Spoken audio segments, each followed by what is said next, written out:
Welcome. We are here at the Aspen Collective, 213 South Mill Street in downtown Aspen in the historic Wheeler Opera House. We are honored to have WALLY in the house. Thank you. And we're talking about his newest exhibition, Objects in Isolation. We're showing a series of his sculptures and two incredible paintings. We're going to talk just a little bit about our relationship, your art, why we're here.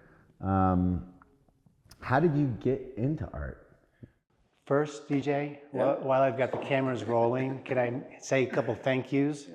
I want to thank you, not only for inviting me to this beautiful new gallery, the Aspen Collective, but for being a champion to the new and local artists and beyond.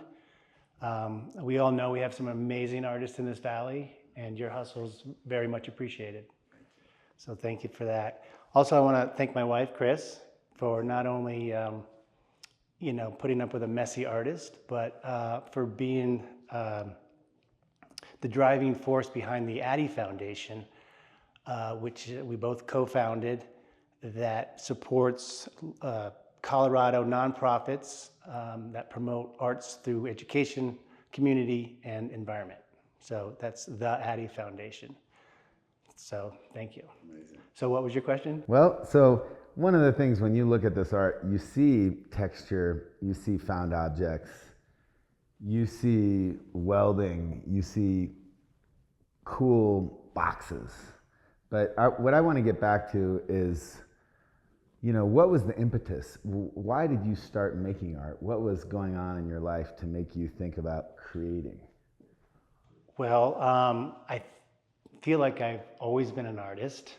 Even as a kid, I wanted to be an artist. My problem was my father was a strict Marine who didn't understand the concept of art or being an artist.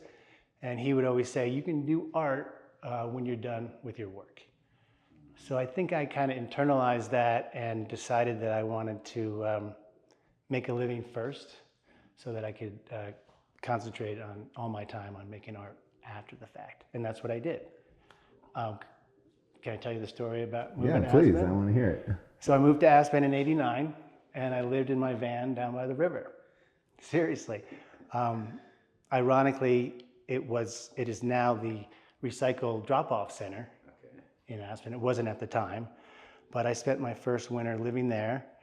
And then the next year, 91, as I was bartending at the Jerome, and with the help of the Aspen community in my van, I started a small recycle company that grew into a larger trash company, into construction demo. And 15 years later, I was able to fortunately retire and focus all my attention to art.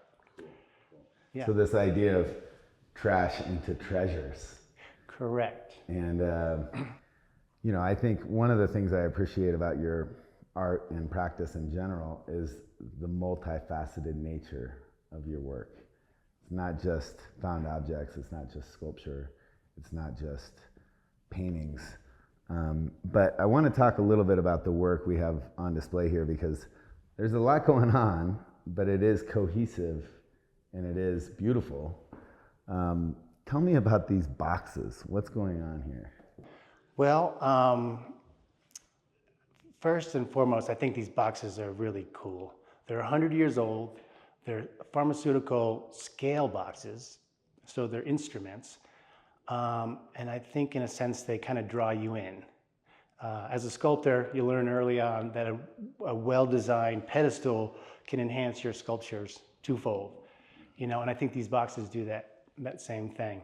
And it's funny because every time I start a new project or look for a new narrative, I think back to my middle school book report days of dioramas. Did you ever do a diorama? Once upon a time. Yeah, I found it to be an effective way to get a C. But aside from Joseph Cornell, who I think we both love, you don't see many artists with that approach, with the diorama approach. And in effect, I think that this is my attempt at a diorama. The only difference is to my fifth grade book report, is that I try to simplify the steps or the objects to maintain the beauty of the box. And again, I think they kind of draw you in because of that. Definitely drew me in when I went into your studio. Exactly. Talking about this show. Exactly. And coming up with ideas. A little background, Wally and I worked together on a show, I guess 4 years ago during COVID, Wildfire Spirits. And one of the things that drew me into that show was environmental issues, climate change, forest fires, the Lake Christine fire. I want to get back to this work here, but just briefly, can you describe that show and that body of work? Because I keep getting people talking to me about the Snowmass Fire Department and the artworks, or those works are now. Right. And they become kind of a big topic around town. Nice. Yeah, well, that was a fun show, curated by the great DJ Watkins. And that show had two aims, I think. It was one, just to show the powerful, devastating effects that fires bring to our communities and our environment. And two, to honor kind of the stewards of the land, the First Peoples, the forest rangers, and the firefighters. And I think it was a huge success. Sold a couple pieces, and my friend Scott Thompson, who's the fire chief at Snowmass, was gracious enough to take those works in that didn't sell. And now they are in two places. They're in the Snowmass Fire Station offices next to Anderson Ranch and the Aspen Fire Museum here in town. So they're still getting play, and powerful works. and they're still for sale, by the way. Totally. So yeah, and one of the cool things as you look at these images and you see Wally's work, there's a lot going on, but there's also depth. And I think that when you walk into Wally's studio, it's a little overwhelming because there's so much going on. I've cleaned it up since. Okay. It's pretty tight. But one of the things that's exciting are these paintings. We have two on display here in the gallery that have been getting a lot of attention, and this is kind of a newer thing for you. Correct. Can you talk about why you're getting into painting, and then maybe briefly explain what these two works are about? Well, I'm getting into painting because I'm getting older, and sculpture is getting more and more taxing for the weight, the welding, the grinding, and I'm not around as much. So it's easier to think of ideas for painting. And I'm working on a couple different techniques in painting. And in these in particular, I'm trying to learn to bring out the light from behind the paint, which is going to be an ongoing endeavor, probably a lifetime pursuit. But it's a fun exercise, and I'm having fun with it. I'm also looking at different techniques for abstract painting. So we'll see more of those in the near future. And this red piece over here, can you talk briefly about that? Well, this again is trying to, in essence, get the light shining from the back, kind of like a negative, if you will, silver plate negative. One of my favorite quotes from one of my favorite artists, Marcel Duchamp, is that as an artist, I create the art, but as the viewer, you create the meaning. And I think that's very profound in that it doesn't limit the scope of what the viewer can see in the piece of art. I really love that. You like piece. that one? Yeah. Another thing that we can talk about, and another person we should mention, is Joe Lang, a friend of ours, who's helped kind of curate and lay some things out. This idea of this capital piece. A capitalize, yes. Capitalize. Yes. And can you talk just about that piece and kind of some of the inspiration within that? Well, capitalize is kind of a play on word.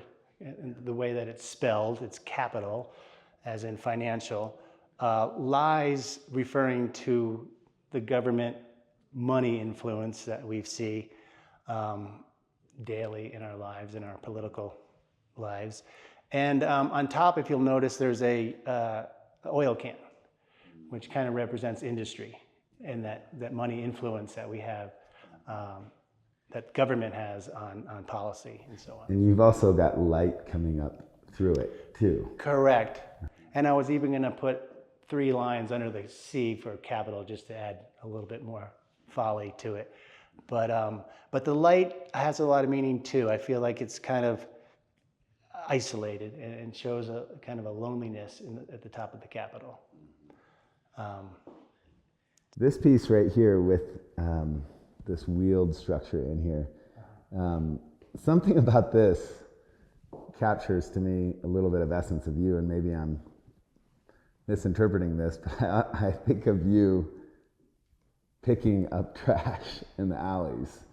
And I want to talk a little bit about your love of Aspen and maybe a little bit of how Aspen's changed, and maybe just briefly talk about, you know, where you were at that period, you know, and how you feel about showing your work here in this gallery coming back.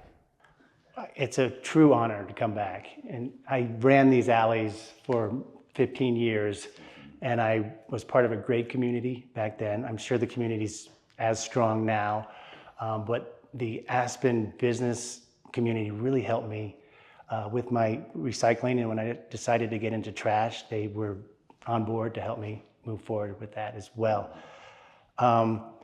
So it's funny though, as a trash hauler, you know, I had roll-offs full of material, but you know, it was always hard to work got in the way, you know, so I never had time to work on the artwork itself. And now I guess I'm just a true scavenger. I mean, I went from trash man to scavenger, trying to find the right pieces for my narrative. But I'll go to metal yards, which are becoming harder and harder to come by, junk yards, which you always have to face off with a junkyard dog or somebody who doesn't want to give up their art, antique shops, which are really expensive, or even eBay, which is just somebody else's trash. So the trash theme is throughout. And yesterday we're trudging through the woods, and Wally points to a bag perfectly placed under a tree, and he said, "What's that?" And sure enough, we unpack it, and it's a beautiful chandelier in the middle of the woods, and he had the eye to spot it.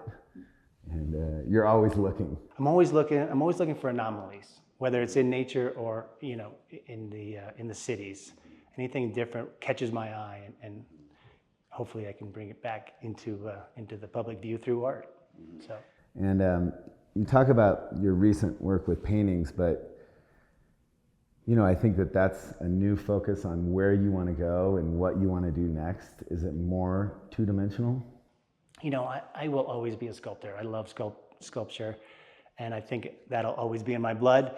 Painting is super fun and a challenge for me, which I really enjoy. So I will be pursuing that quite a bit. You know, I just finished the Women of 10th Street, which is a great book about abstraction, and that's kind of gotten me excited to do more abstract. Yeah. Well, it's a huge honor to have Wally here in the Aspen Collective.